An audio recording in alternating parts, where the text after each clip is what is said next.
হরে কৃষ্ণ ভক্তগণ, আপনাদের শ্রীচরণে কোটি কোটি দণ্ডবোধ প্রণাম।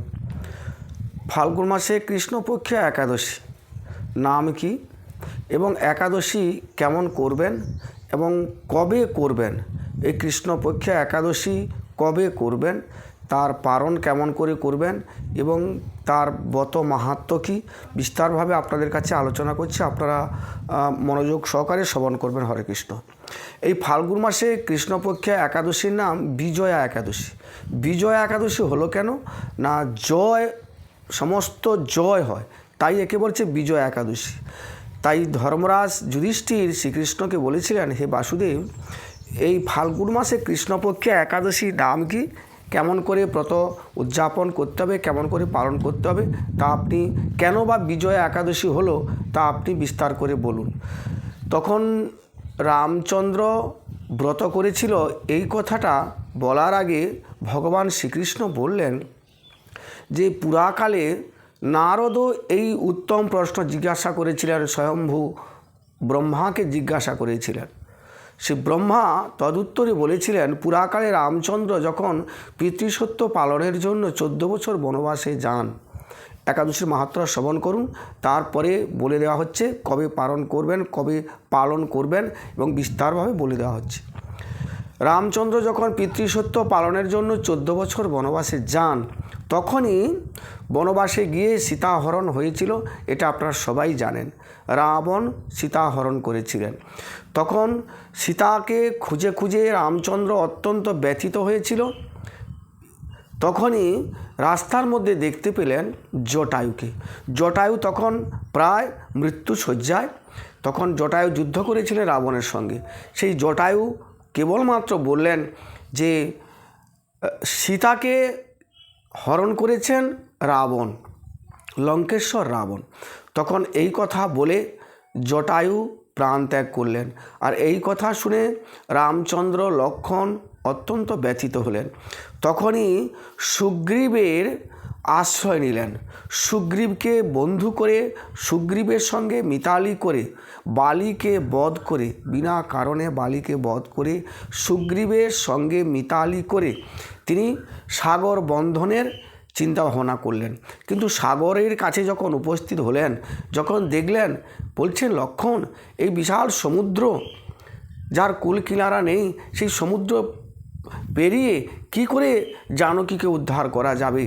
তখন সুগ্রীব বলছেন, হে প্রভু, আপনি তো শ্রীরামচন্দ্র, যার নাম করলে এ ভবর সমুদ্র পার হয়, নিশ্চয়ই সমুদ্র পার হওয়া যাবে। তখনই অত্যন্ত ব্যথিত হয়ে লক্ষ্মণকে বলেছিলেন, লক্ষ্মণ, তুমি একটা কোনো সদুপদেশ বলো, কি করে এই বিশাল সমুদ্র পার করা হওয়া যায়?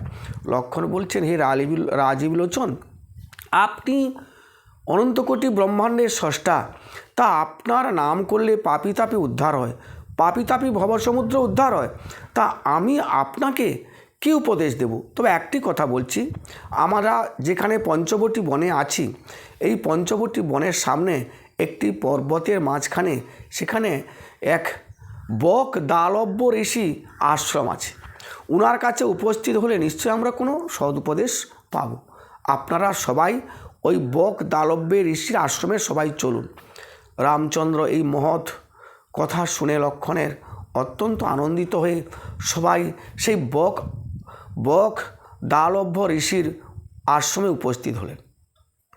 বক দালব্য ঋষি অন্তরে বুঝতে পারলেন যে ইনি রাজীব লোচন, স্বয়ং রামচন্দ্র ভগবান এসেছেন। বলছি, হে ভগবান, আপনি কেন আমার আশ্রমে এসেছেন? বলেছিলেন যে আমার সীতাকে উদ্ধারের জন্য, লঙ্কাকে যাওয়ার জন্য, এই সাগর বন্ধনের জন্য এমন কিছু কর্ম আমাকে করতে হবে, সেটা আপনি উপদেশ দেন। তখনই বক দালব্য ঋষি এক কথায় বলেছিলেন, স্কন্ধ পুরাণে এই ব্রত মাহাত্ম্য বলা হচ্ছে, একই কথায় বলেছিলেন, তুই বিজয় অবশ্যই করতে পারবে।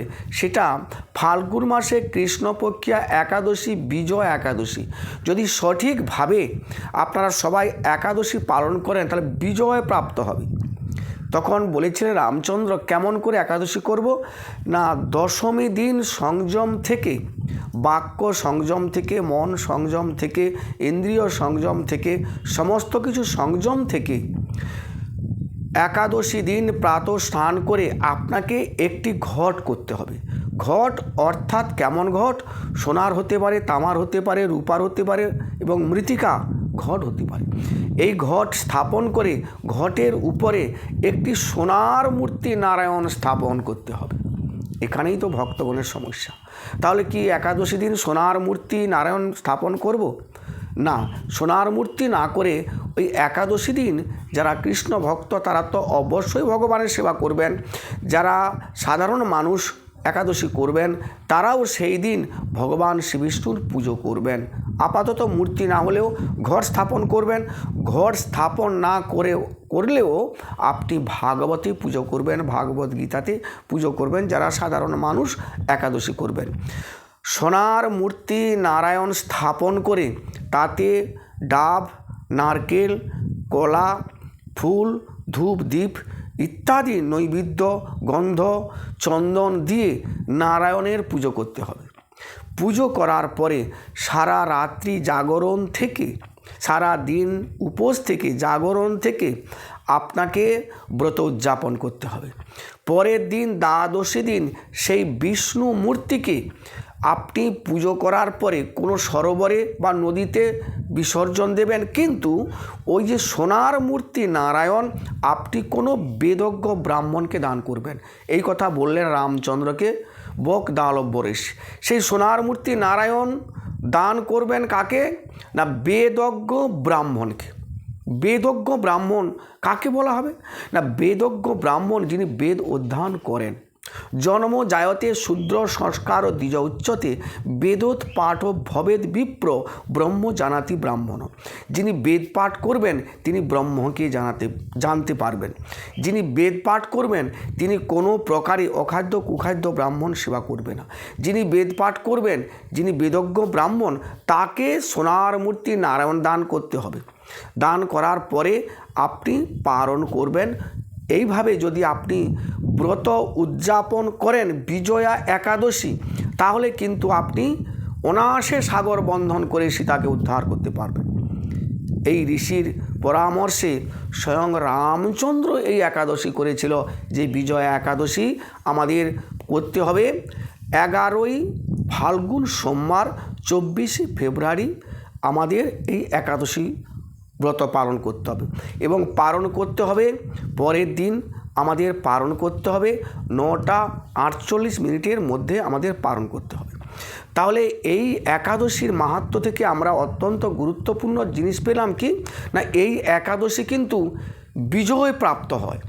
কে করেছিলেন? না স্বয়ং রামচন্দ্র করেছিলেন। রামচন্দ্র করে সাগর বন্ধন করতে পেরেছিলেন।